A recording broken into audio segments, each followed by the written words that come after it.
Long Island medium Theresa Caputo has developed a new illness. Theresa Caputo, recognized as the Long Island medium, is experiencing a new health issue. Medical professionals indicate that she is presently experiencing nyctalopia. Upon inquiring about the origin of the issue, Theresa was informed by the doctor that she had sustained a head injury from a car accident several years prior. Since that time, ocular issues have progressively emerged, the consequences of which are now increasingly evident. The physician recommended Theresa to exercise greater caution in her actions and implement appropriate precautions henceforth. Theresa Caputo has consistently maintained a link to the invisible realm. For decades, she consoled strangers with communications from the afterlife, connecting the domains of the living and the deceased. Her distinctive talent instilled hope in mourning families and established her as a prominent figure known as the Long Island medium. However, it appeared that the very senses that had drawn her nearer to spirits were now deteriorating in the material realm. It commenced imperceptibly, fiddling with keys in the dark, confusing shadows for silhouettes, and tripping over curbs she previously navigated effortlessly in stilettos. Initially, Theresa dismissed it with laughter. "Perhaps spirit is toying with me," she jested to her daughter Victoria. However, beneath her facade, she sensed a transformation occurring. On a wet evening, Theresa was driving home from a reading when she noticed she could scarcely discern the lines on the road. The headlights of approaching vehicles appeared as blurs of illumination, and the blackness was denser than normal. She halted, her heart beating, and contacted her son, Larry Jr., who arrived silently, concern evident on his visage. The physicians were meticulous. Following a series of examinations, a soft-spoken ophthalmologist seated her and conveyed the diagnosis: night blindness, clinically referred to as nyctalopia. Theresa blinked, attempting to comprehend the words. "However, why at this moment? I am not elderly. I can see well during the day," she remarked, attempting to maintain a cheerful tone. The physician exhibited reluctance. "Theresa, do you recall the automobile collision from years past? The incident in which you struck your head?" She accomplished it. It occurred nearly 15 years prior. A mild collision, no fractures, no hospital visit required. However, a concussion had occurred. She recalled the subsequent headaches, the fleeting disorientation, and then oblivion. She convalesced. At least, such was her belief. The doctor indicated that the trauma may have initiated a gradual decline in your optic nerves or retinal function. Such matters may require years to manifest. It is increasingly becoming apparent. Theresa exited the clinic in a stupor, her sunglasses obscuring her eyes from the glaring afternoon sunlight. As night descended, an insidious concern emerged. What if her relationship to spirit was intrinsically linked to her senses? What if her internal perception was also fading? That evening, in the tranquility of her residence, Theresa ignited a white candle and positioned herself at her reading table. She embraced openness, welcoming any entity prepared to communicate. The chamber was silent. A whisper emerged, not from the atmosphere, but from within. "You continue to perceive, albeit not in the manner to which you are accustomed." The voice was recognizable. Her deceased grandmother, who had consistently claimed that she possessed second sight. Theresa experienced a comforting sensation enveloping her, akin to a blanket being draped over her shoulders. In the subsequent weeks, she commenced her adjustment. She acquired the ability to traverse her residence with greater caution. She arranged her readings during daylight hours. She utilized specialized lenses during the night and permitted her relatives to assist more frequently. However, most significantly, she engaged, not visually but emotionally. Theresa recognized that her abilities had not waned, they had transformed. As her physical sight diminished, her spiritual acuity intensified. She perceived feelings with greater intensity. She perceived presence with greater ease. She even started to perceive intricate facts of individuals' lives without any verbal communication. One time, during a reading session, she informed a young widow that her husband had concealed a note beneath the floorboard of their old porch. The woman inhaled sharply. She had discovered it several days prior. How did you perceive that? The client inquired, eyes wide. Theresa smiled softly. I did not. I experienced it. Her night blindness, albeit problematic, compelled her to depend further on the invisible, so enhancing her attunement. The spirit had not forsaken her. It had merely altered its mode of communication. During interviews, Theresa ultimately disclosed her diagnosis. She exhibited openness, vulnerability, and, as ever, a plenty of humor. I possess the ability to communicate with the deceased, yet I struggle to navigate to the restroom in darkness. Understand the situation. Her supporters rallied behind her with more fervor, motivated by her tenacity. Theresa, the perpetually gorgeous medium from Long Island, persisted in illuminating the path for others, even if she required a spotlight for herself. Nonetheless, Theresa Caputo had experienced it previously, that unexplainable attraction, an abrupt drop in temperature, and the recognizable tingling at the back of her neck. This occasion was distinct. This was more profound, more substantial, increased urgency. It was a luminous October morning in Long Island, characterized by crisp air and sunlight illuminating the golden leaves with a fiery radiance. Theresa was arranged to conduct a private reading in a tranquil suburban residence, a courtesy for an old acquaintance of her producer, Gina. The client, Peter Holtzman, a soft-spoken widower in his late 60s, resided alone with his golden dog, Murphy. As Theresa approached the curb, an unusual heaviness constricted her chest. Not terror per se, she did not fear spirits, but a profound, syrupy melancholy that caused her eyes to brim with tears before she even exited the vehicle. "Very well, spirit," she said, tucking her blonde hair behind her ear. "Let us investigate the nature of this matter." The residence was unpretentious, aged, yet tidy. Peter greeted her warmly, despite the shadows in his eyes. A recent bereavement, Theresa surmised, or perhaps a lingering sorrow that has failed to mature. They occupied the living room, with Murphy positioned at Peter's feet, observing Theresa with inquisitive, perceptive eyes. "You need not disclose anything to me," Theresa stated, shutting her eyes and allowing the energy to direct her. "They have arrived." Initially, it manifested as just flickers, odors, sensations, hues. The aroma of lavender. A music box emitting an eerily familiar melody. Then it dawned on her. An overwhelming surge of emotion, so intense and visceral, it rendered her breathless. She grasped her chest and inhaled sharply. Peter remained upright, perturbed. "Are you well?" Theresa shook her head, tears streaming down her face. She perished beneath the willow tree. Peter became ashen. "How did you?" Theresa remained silent. She was unable to. Her body no longer belonged to her. It was possessed by the spirit. A woman's voice, quavering, remote, pervaded her consciousness. "Inform him that I harbor no anger. I extend my forgiveness." He acted according to his judgment of what was best. Theresa's lips articulated, yet the utterances were not her own. "You retained the music box, did you not, Peter?" "It belonged to me. From my mother. I perceived it upon my demise." Peter collapsed into the couch, bewildered. "Anna, his spouse. Anna has been grappling with depression for some years. On the night of her demise, she had roamed to the ancient willow tree in the garden. It was the location of their initial kiss and his proposal. It had become into her refuge and her farewell. Peter had held himself accountable for years. He failed to perceive the indications of her departure. He believed she perished in a state of anger, deserted. Theresa remained silent, her makeup marred by tears. "She claims you detained her here, Peter, accompanied with your remorse. The air in this residence is hence somewhat oppressive. She remained, as you were unable to release her." Murphy emitted a whimper. The room became silent. "She requests that you put daffodils beside the willow. She cherished them. And you were unaware."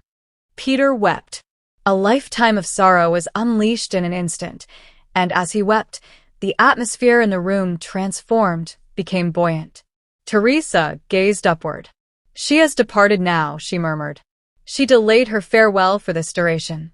However, she is unencumbered. Peter was silent for an extended while.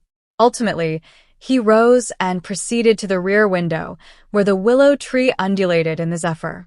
Thank you, he remarked without facing the speaker. Theresa acquiesced. Negative. Express gratitude to her. Upon her departure, the constriction in her chest alleviated. The sun radiated with increased brilliance. For the first time in days, she experienced in a state of tranquility. However, she was aware that, just beyond the curtain, another ghost awaited. Nevertheless, it was a brisk October afternoon in Long Island, characterized by a wind that murmurs through golden leaves and the aroma of cinnamon emanating from surrounding bakeries. Theresa Caputo, the Long Island medium, occupied her reading room, a chamber adorned with candles, family photographs, and an atmosphere that consistently felt accused. Today was distinct. She sensed it immediately upon awakening. A presence existed, subtle yet unwavering. An individual approached who required more than a mere communication. An individual whose heart remained ensnared in the tumult of sorrow. At exactly 3 p.m., a woman called Rachel entered. She was in her early 40s, donned in a lovely gray sweater and bearing a weathered leather purse. Her eyes were fatigued yet vigilant, akin to an individual who has endured numerous nights in pursuit of an elusive understanding. Hello, dear. Theresa greeted affectionately. Are you well? You appear to have been burdened by a significant weight. Rachel offered a tentative smile. Affirmative. I have been attempting to ascertain whether, should this be coherent, if this is authentic. Theresa acknowledged, already perceiving a change in the spirit of the room. Let us ascertain the insights of spirit. She shut her eyes and took a big breath. Immediately, she sensed a tingling in her fingertips, an unequivocal indication that someone was advancing. Did you experience the loss of a child, dear? Theresa inquired, her tone gentle. Rachel inhaled sharply. Affirmative. My offspring. Her name was Lila. She was 6 years old. Leukemia. Theresa rested a hand on her chest. She has arrived. Oh my goodness, darling. She is exquisite. She continues to present me with butterflies and alabaster plumage. Do those hold significance for you? Rachel's eyes brimmed with tears. I discover feathers ubiquitously, in the most peculiar locations. I wished it was her. However, I was uncertain. Theresa acquiesced. It is she. She claims she departs when you weep in the kitchen. She states, inform mother that I am well. I am no longer ill. I am able to run once more. She is displaying a blue dress adorned with sequins. You interred her in that garment, did you not? Rachel stifled a sob with her hand over her mouth. Affirmative. It was her preferred choice. She referred to it as her fairy dress.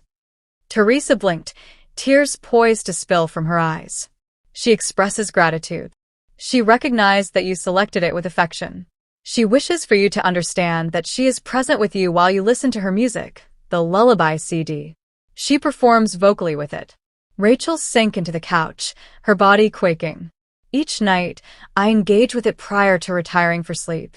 I considered the possibility that she was able to perceive it. However, I was unaware.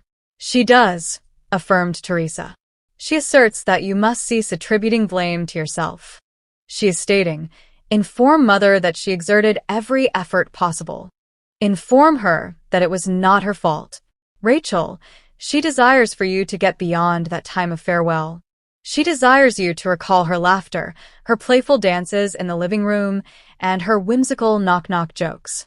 A hush enveloped the room, punctuated solely by Rachel's muted tears and the faint crackle of a nearby candle. Theresa afforded her a moment. Subsequently, she grinned. She is currently blowing you a kiss, she remarked, raising her palm aloft. She states, Mother, I will assist you in regaining your happiness. I will discover a method to elicit a smile from you. Rachel gazed upward through her tears, a faint, appreciative grin emerging. Thank you.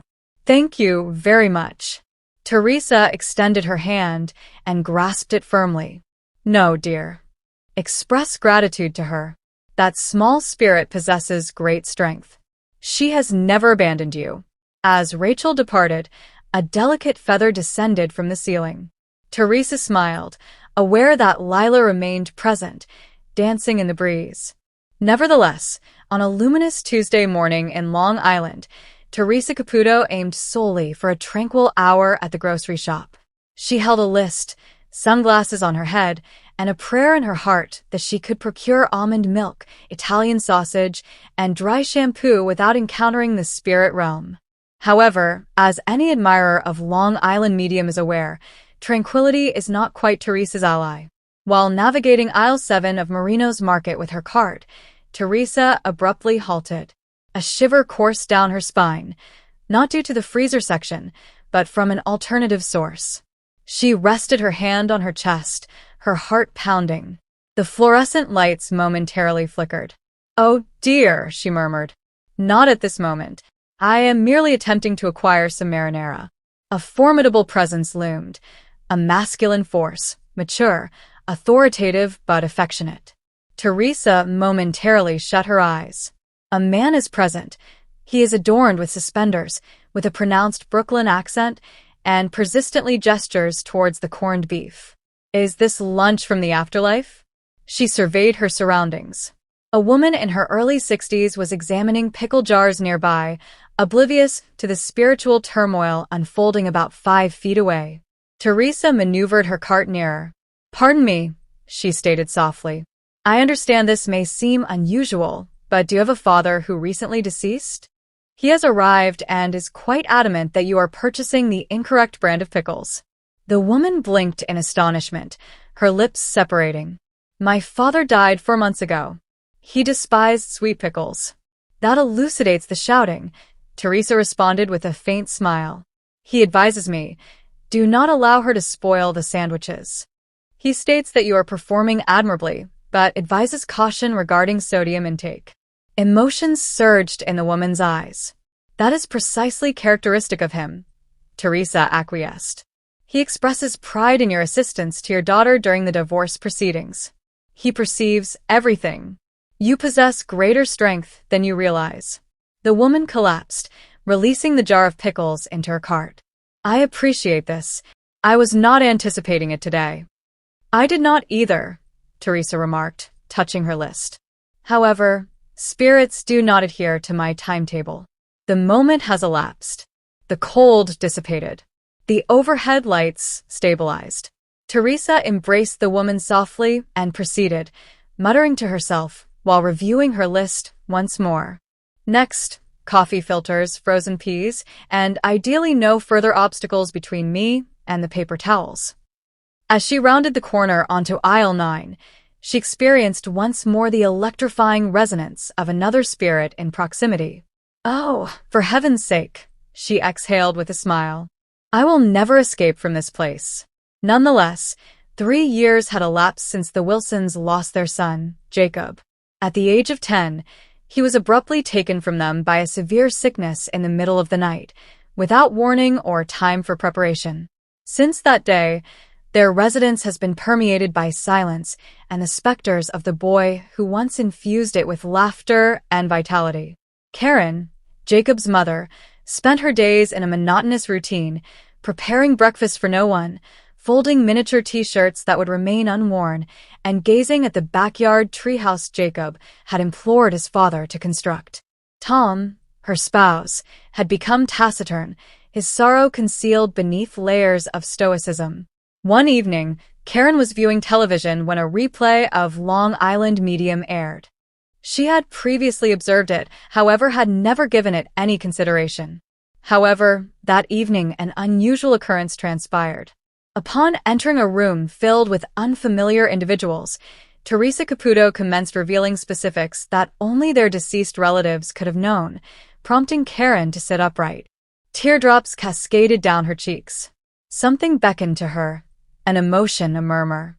She required an audience with Theresa. 1 month later, they boarded a flight to New York. Theresa's studio in Hicksville had an unexpected warmth and intimacy. She embraced them, her voluminous hair and larger-than-life demeanor providing comfort rather than intimidation. Karen trembled as she seated down, grasping a photograph of Jacob concealed in her purse. Theresa momentarily shut her eyes and then inhaled sharply. "I have a young boy advancing," she stated. "He possesses light brown hair, a broad smile, and is dribbling a basketball." Karen erupted into tears. "That is Jacob," she murmured. Theresa acquiesced. "He greets, 'Hello, mother.' I am well. I am no longer afraid." Tom's lips quivered. He had not wept since the funeral. At this moment, he could no longer contain it. Theresa proceeded, embodying their son with the effortless elegance of an experienced performer.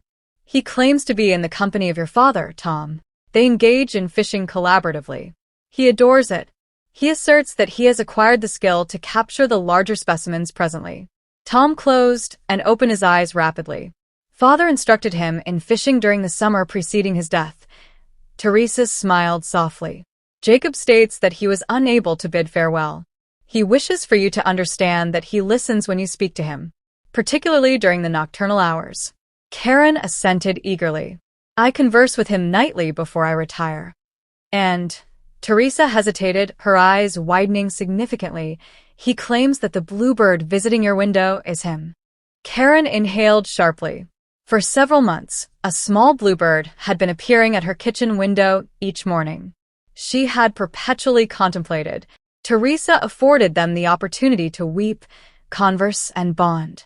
Messages, little jokes Jacob once shared, and a concealed note hidden behind his bedroom mirror, which Karen subsequently discovered, as Theresa had indicated. Prior to their departure, Theresa grasped Karen's hand and stated, "Jacob is aware of the profound love you hold for him. He desires you to thrive presently, not only exist. That is his present to you today. Not merely a farewell, but an authorization to embrace life anew." Upon exiting the studio, the Wilsons were greeted by the radiant sun. After years, it seemed to shine for them once more. That evening, upon returning to the hotel, Karen envisioned Jacob, beaming, complete, and enveloped in radiance. He gestured, silently articulated, "I love you," and faced a beautiful horizon. She understood, deep within her heart, that they had genuinely bid farewell. Greetings, esteemed viewers. Welcome to my channel. I am Mina, and I hope your day is going splendidly. If you like the video, please remember to subscribe to the channel.